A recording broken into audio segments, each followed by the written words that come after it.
But for me, this has been a barrier. It has stopped me from being able to do a lot of things, and it's also allowed me to be able to come before you today and share my story with you. So you get twofold. You have people who have imparted in your life that have not made the mistakes. And so you're hearing it from me firsthand. You walk down this road, these are the consequences that come from that. These are the barriers and obstacles you will face once you make that crucial decision that can be lifetime, forever, that will turn your life around. So every time my social security number typed in, prime example, when I was trying to get a job, at any Fortune 500 company in the world, when they type in my social, this gonna come out.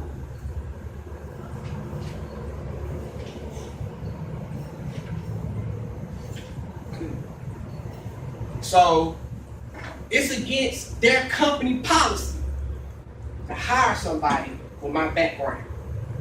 Nobody will give me a job. So I'm an entrepreneur. I own my own business. And so the bank I've been banking with for 8 years now, I went to them a few years ago and I tried to get a loan for $150,000 because I'm trying to expand my business. So when I filled out the application to get the loan, this came out.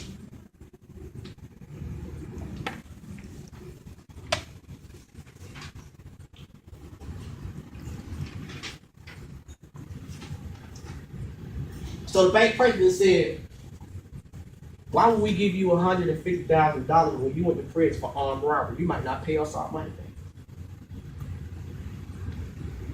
So there was a point in time I had got my own crib. And so when I did my application for one particular community, and they typed in my social, and I met with the property manager, she said, Mr. Powell, we can't let you stay over here because of your criminal history. People and residents in my community may fear you and move out of my community. And now I'm going to the University of Phoenix to get a degree in sociology. But there was a school I went to, I ain't gonna call its name, a prestigious school I went to try to get my degree. Once they typed in my social and they see my criminal history,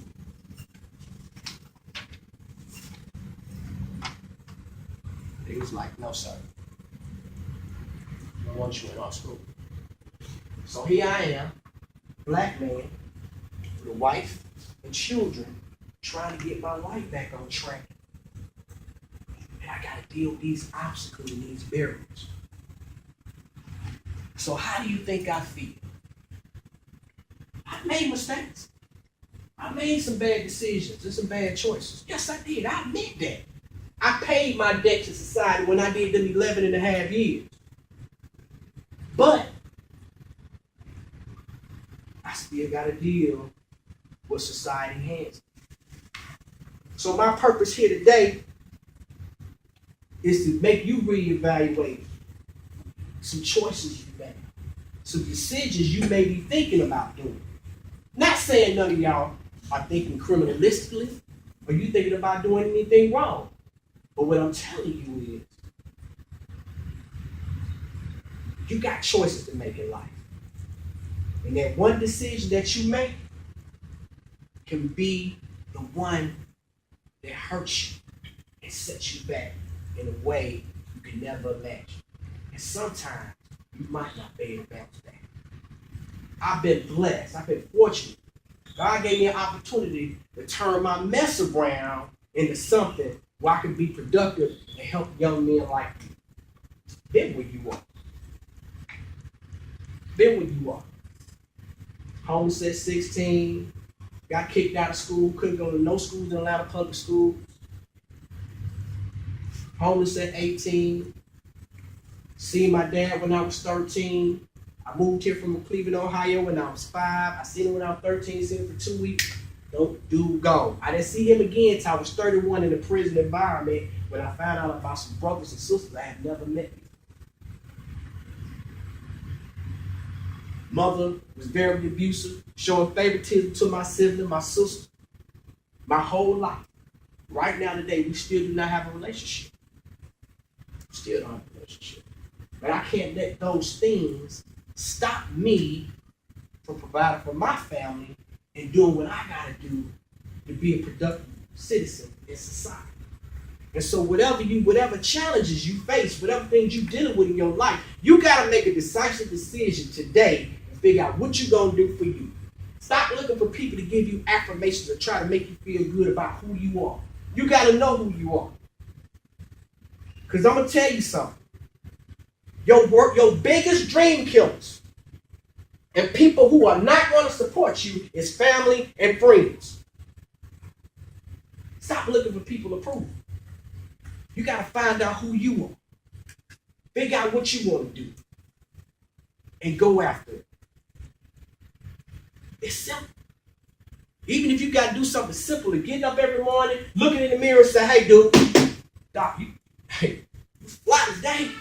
You finna make it happen. You finna do something. That's what you gotta do to make it happen. Do it.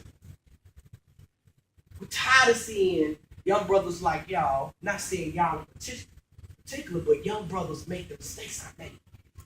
My last 4 years in prison, all I seen was an influx of young black men like y'all, looking like y'all, coming in the system. And I was in my mid-30s. I'm in my 30s doing time with dudes with 17, 18, and 19 years old. Some of them got 20 years, 50 years. How you 18 and you got a life in 15, Doc? You so caught up on the world, these videos, listening to this BS in this music, thinking that's real. Come on, man. I'm a street dude for real. I can't possibly see how somebody can say all this, they did all this stuff in music, and then if you out there in the streets like you say you is, which is gonna be 20 hours a day, you probably gonna sleep for 4. You ain't got time to go to the studio and make no music. I'm sorry. You ain't got time to go to the studio and make no music. But I'm gonna show y'all a little clip, about 5.5 minutes long. This was me some 20 years ago, when I didn't have the mindset or the drive or the love for my fellow man like I do today. This not me advocating or promoting the lifestyle I once led. This me showing you, man, if you, whatever you want to do, if you put your mind to it, if you want to change, if you want to be better, that's a conscious decision you have to make. Your mama can't tell you. Nobody can't push you. People can talk to you till you blue in your face. But until you get it in your mind that you want better for yourself, you ain't going to change. It got to be a conscious decision.